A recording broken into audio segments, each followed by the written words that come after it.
Hi, I'm Ashlee, and today I'm going to teach you how I make my perfect Thanksgiving turkey along with turkey gravy. Don't forget to subscribe so you don't miss any of the other Thanksgiving and holiday recipes I have coming up.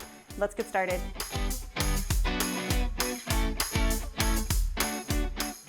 Now, a day or two before we make our turkey, we're going to make our compound butter. Now, the compound butter is going to go all over our turkey, and it's going to be filled with all of the herbs and the flavors and the seasonings that we want to be with our turkey. Now, you can just butter your turkey the day of and add all these same herbs and flavors just directly to your turkey then, but I find by making the compound butter first and letting that sit, those flavors actually marinate and get stronger, and I like the end result better, but it does take a little bit of prep before, so it's kind of up to you. This is what we're gonna add to a cup of butter. A tablespoon of rosemary, thyme, half a tablespoon of sage, 4 to 5 cloves of garlic, and a shallot.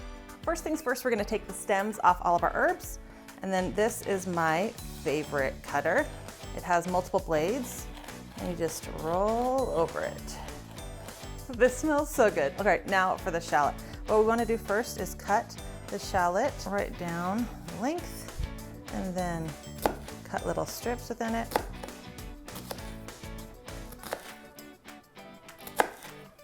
And then finally, now we've finally minced those shallots, and now we're going to take our garlic and just press it out. Just shot stuff everywhere. Now we're gonna add our salt and our pepper, and we're gonna kind of mix it all together. This will make it easier to mix into the butter evenly if it's pre-mixed before we add the butter. Now we're gonna take our softened butter. It's kind of fun. Now we're gonna take our mixed butter and put it down in the middle of some parchment paper. Make sure you get it all. This stuff is delicious. And we're just gonna roll it up into a tube. You can kind of do whatever shape you want. I just find this will be easier to slice later. And then take the ends and just twist it like you're doing caramels or candy. And then you just put this in the fridge for the next day or two. Now I have thawed my turkey completely, and I have rinsed and washed it with cool water. You don't want to use warm water on this because you don't want the turkey to get warm before you need it to. You want to stay a nice safe temperature so nobody gets sick.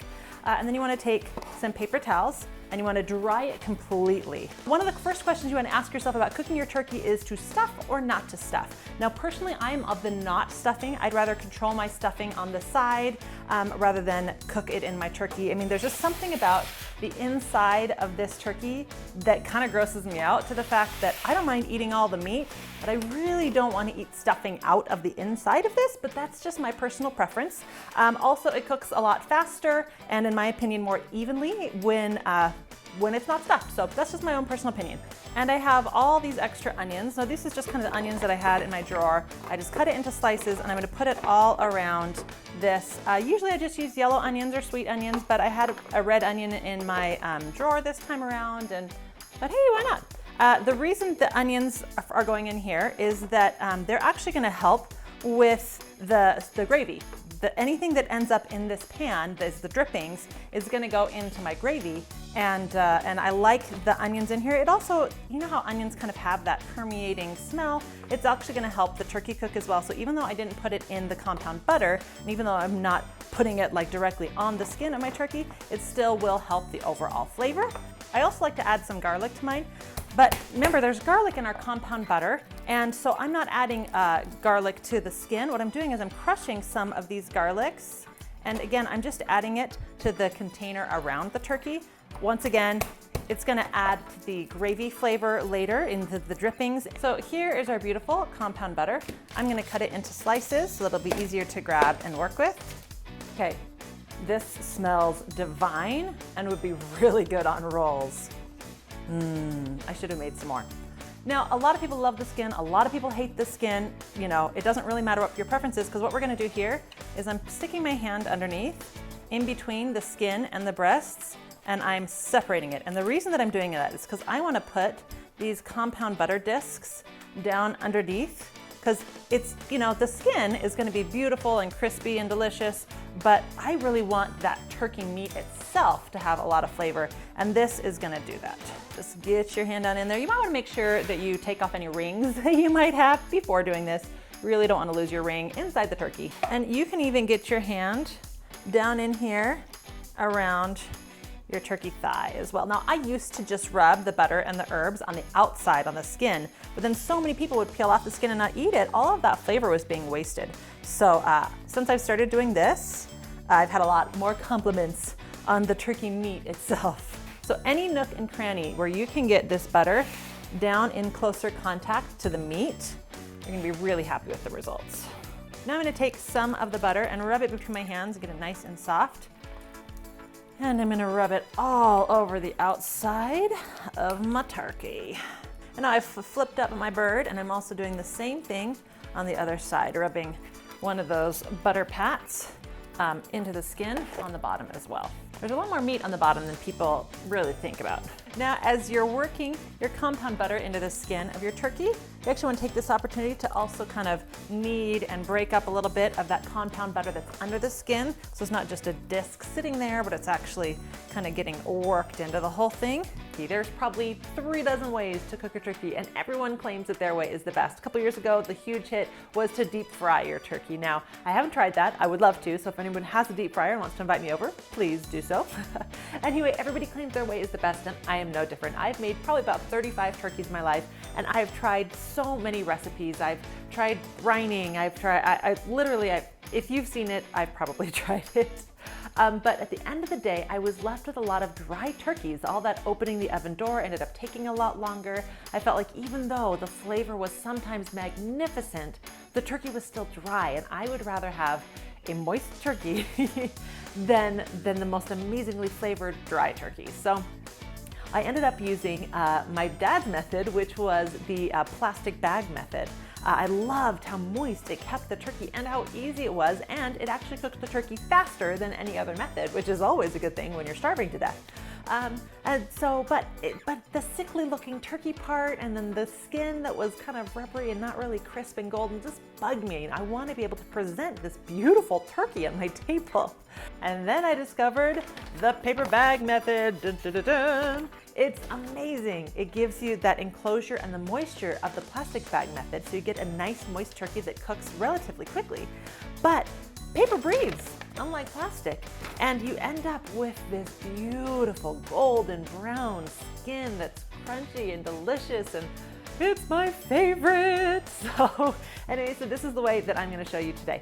First off, meat thermometer. I insist on a meat thermometer. Probably the first 20 turkeys that I made in my career didn't have a meat thermometer. I just went off of the time listed, or I would buy the meat that had the little pop-up thing, but those things, I swear, they pop up when it's already dry. Like, it is so far behind. Those little pop-up, don't trust those pop-up meat thermometers.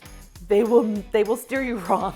Anyway, a good meat thermometer is not that expensive, and it's so worth it. You want to take your meat thermometer and you want to stick it into the thickest part of your breast, making sure that it doesn't touch the bone. If your meat thermometer accidentally touches bone, it'll give wonky readings. It'll say that it's the right temperature when it's not.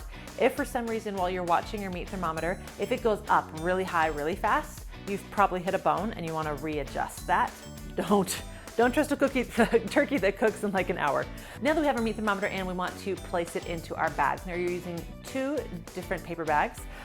One, you're gonna slide your turkey in and make sure that your meat thermometer has a place to stick out. So I just rip a hole in the paper and just pull that cord out. Then we want to take the other bag and slide it over the first bag and over the turkey itself. So now you have this encapsulated turkey paper bag packet. So one of the questions that I always get is, you're putting paper in an oven, aren't you worried it's going to catch on fire? Well, paper burns at 451 degrees and my oven is only 375 degrees. So as long as the paper is not touching a heating element, you're not going to have a problem. The other question I get is, does the paper bag stick to the turkey? Because we've buttered the entire outside, I've never had a problem with my paper bag sticking to my turkey. And now it's time to cook it. Now at the end of the day, go buy your meat thermometer no matter what, but a good rule of thumb is a 12 to 16 pound turkey will take 2 to 2.5 hours. A 16 to 20 pound turkey will take 3 to 3.5 hours, kind of so on and so forth. So what size turkey should you get? A good rule of thumb when you're serving a crowd is to go with about 1 pound of turkey per guest. Personally, I tend to go with 3 pounds of turkey per guest. But I like to make a lot of food with my leftover turkey. Obviously, when I'm serving a crowd, I don't do that. When it's just the family, I still get a 20-pounder just for us because, again, love the leftovers. So that's up to you. But that's a good rule of thumb to go by. Now, the digital meat thermometer is going to tell you not to pull out your turkey until it's 180 degrees. Now, personally, I pull it out at 177 degrees because while it's resting, it actually will come all the way up to 180 degrees, so it'll still be safe, but it won't, if you pull it out at 180 degrees, it'll keep climbing and it'll, hit 185. And so, you guys, this smells so good. It's time to rip this apart. Look at that. Look how beautiful she is. Oh, looks amazing. Oh, and look at all these great drippings that we're gonna get. All right, I'm gonna let this rest and we're gonna start the gravy. So I start my gravy out with a roe. So we have butter, we're gonna melt that. Now we're gonna add the flour. And if you want to make a large batch, I'm gonna also add some turkey packet mix. And we're going to stir that together. Once it starts getting fragrant and kind of starts to break apart, it's a little bit drier, looser, we're gonna add a cup of water. You could also add stock or broth to this as well. I just find that packet has a lot of flavor. If you're only using the drippings and you want to add some more liquid, I would definitely add stock. But because I'm using that packet to really get a lot of gravy out of this, I like about 3 times more gravy than everybody else does, then I feel water does a great job. As soon as it gets thick and incorporated, you want to take it off the heat just so we can work on getting the drippings over without it continually cooking and burning to the bottom of the pan. And I'm going to add this mesh strainer right on top of my pan. Now, if you have an extra pair of hands around, this is a good one to get some help with. So I've kind of tilted my turkey off to the side, and this is the reason that I like to use a foil pan. All right, you're going to pop right through the pan. You can enlarge that hole a little bit. You're going to want to kind of move your turkey around just to make sure you get all of those drippings and collect anything there. Now we're going to put this back on the burner and heat it up. And once that's all come together, you want to add some salt and pepper. This is one of those things that you want to just taste salt, taste salt, taste salt, because you might only need a little salt or none at all, and you might need a little bit more. Kind of just depends on your turkey and how the drippings came out. Oh man, that's good stuff. All right, I think we're done. This seriously smells amazing. You gotta wish you were here. Let's cut off a little bit. Oh man. And look how perfect and moist and glistening that is. Yum. Thanksgiving is my absolute favorite holiday. I love it. I'm completely obsessed. I get to spend 3 days in the kitchen straight. Nobody gets to complain about it. The turkey, the gravy, the potatoes, the rolls, the breads, the jellos, the desserts, the pies. It just doesn't get much better than a day completely dedicated to eating, right? Anyway, I have made a Thanksgiving cookbook with 43 different recipes. I will give you guys a discount if you use the code Ashlee Loves Thanksgiving. Kind of long, don't forget to spell my name right. You'll get $2 off that ebook through Thanksgiving this year. All right, now for my favorite part of the video. We get to try it, totally dipping it in this gravy. I'm going nuts over this gravy. Those herbs from the turkey are just permeated through the meat. It's so good. And of course, I think I could just take a side glass of gravy rather than anything else. I love it. I would love to hear from you. What is your favorite Thanksgiving side? So if you love Thanksgiving as much as I do, don't forget to like this video. Don't forget to subscribe so you don't miss more recipes. We have pies coming up soon. And thanks for watching.